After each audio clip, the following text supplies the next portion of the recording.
Assalamualaikum warahmatullahi wabarakatuh. Apa kabar saudara-saudariku? Semoga saudara-saudari selalu dalam keadaan sehat walafiat. Saudara-saudari sekalian, masih isu pengangkatan guru tua menjadi pahlawan nasional Indonesia, di mana menurut syarat-syarat administrasi, guru tua belumlah layak atau bahkan tidak layak untuk diangkat menjadi pahlawan nasional. Sungguh pun demikian banyak orang menolak. Tetap saja kelompok habaib, kelompok pendukung gerombolan monyet-monyet yang menghina umat Islam Indonesia masih bersikukuh untuk tetap memajukan guru tua diajukan menjadi pahlawan nasional. Kita bangsa Indonesia yang pernah duduk di bangku sekolah tidak pernah mendengar guru tua sebagai orang yang top di negeri ini. Kalau toh mereka sebutkan bahwa guru tua punya murid banyak, apa bedanya dengan kiai-kiai dan ulama-ulama yang berjuang dengan harta, benda, dan ilmunya di negeri ini? Toh tidak pernah ada suara tuntutan dari warga masyarakat meminta untuk dimajukan menjadi pahlawan nasional. Kita menolak itu, tapi oleh kelompok monyet-monyet itu masih bersikukuh. Dan berikut ini adalah catatan atau bagian dari alasan yang mereka sampaikan kepada kita. Ekspresi nasionalisme guru tua tidak melalui perjuangan fisik untuk mengusir penjajah, mengangkat senjata, atau melalui partai politik untuk meraih kekuasaan dalam institusi negara. Tidak, guru tua Jelas saudara, tidak ikut terlibat dalam pergolakan perjuangan Indonesia, baik melalui perjuangan diplomatik, politik, apalagi fisik, sama sekali tidak. Bahkan katanya, guru tua hanya berjuang memajukan pendidikan, memberantas kebodohan. Tapi kalau cuma itu yang dilakukan, tidak ada bedanya dengan kiai-kiai Nusantara yang telah membangun pesantren, mendirikan pendidikan, tetapi lebih dari mendirikan pendidikan, mereka juga berjuang secara fisik, berjuang mengangkat senjata, ikut ke hutan, ikut bergerilya melawan penjajah. tidak seperti itu.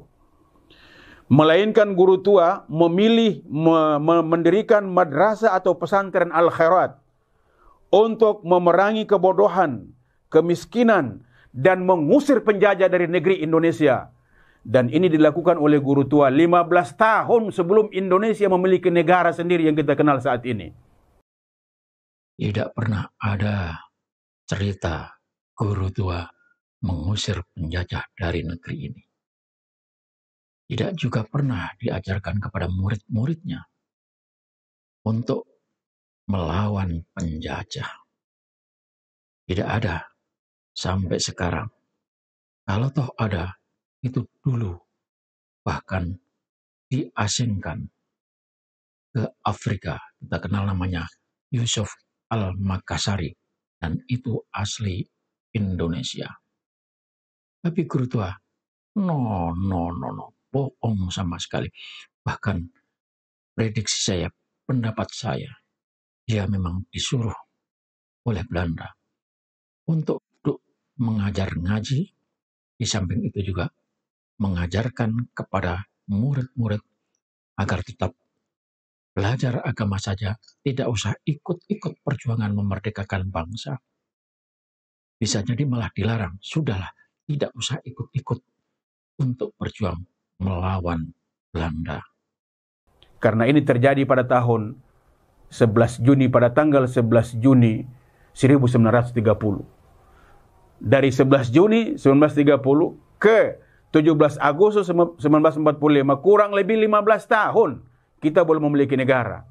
Jadi kalau ada orang yang mempersoalkan Guru Tua tidak memiliki hak kewarganegaraan, ini adalah pernyataan yang salah alamat. Dari Juni 1930 sampai 17 Agustus 1945, Guru Tua sudah ada di Indonesia dan katanya ikut berjuang sampai merdeka. Waktu itu belum ada negara katanya. Maka selanjutnya dia otomatis menjadi warga negara. Itu yang saya pahami dari omongan orang ini. Padahal saudara sekalian, setelah kemerdekaan ada aturan pemerintah, ada ketentuan, ada undang-undang bahwa warga peranakan yang tinggal di Indonesia sampai Indonesia merdeka, maka orang itu, warga peranakan keturunan Yaman itu harus mendaftarkan diri menjadi warga negara Indonesia. Faktanya sampai hari ini belum terdaftar sebagai warga negara Indonesia. Dan saya baru saja melihat di TikTok tadi, katanya beberapa hari ini, Guru Tua akan mendapatkan surat pengesahan menjadi warga negara Indonesia. Itu artinya baru kali ini diurus kewarganegaraannya. Dan menurut catatan, kewarganegaraan itu diberikan bukan atas atau bukan ditandatangani oleh presiden, tapi hanya diajukan atau diberikan oleh Direktorat Jenderal AU. Itu artinya ini hanyalah akal-akalan untuk maju, untuk supaya diakui, disahkan menjadi pahlawan nasional. Karena itu saudara sekalian, kita tetap usut. Kewarganegaraan yang akan disampaikan itu baru-baru saja. Dan sebelumnya tidak pernah mengajukan menjadi warga negara Indonesia, yang berarti juga tidak mengakui kemerdekaan Indonesia.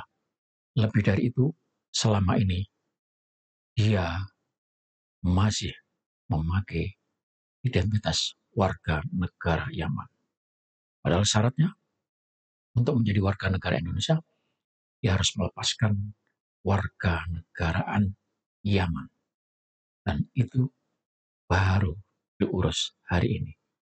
Apa jadinya negeri ini kalau hanya dijadikan permainan, aturan dikadal-kadali, aturan digunakan sesuka-sukanya. Ini adalah penghinaan bagi bangsa Indonesia. Mari kita terus bersuara.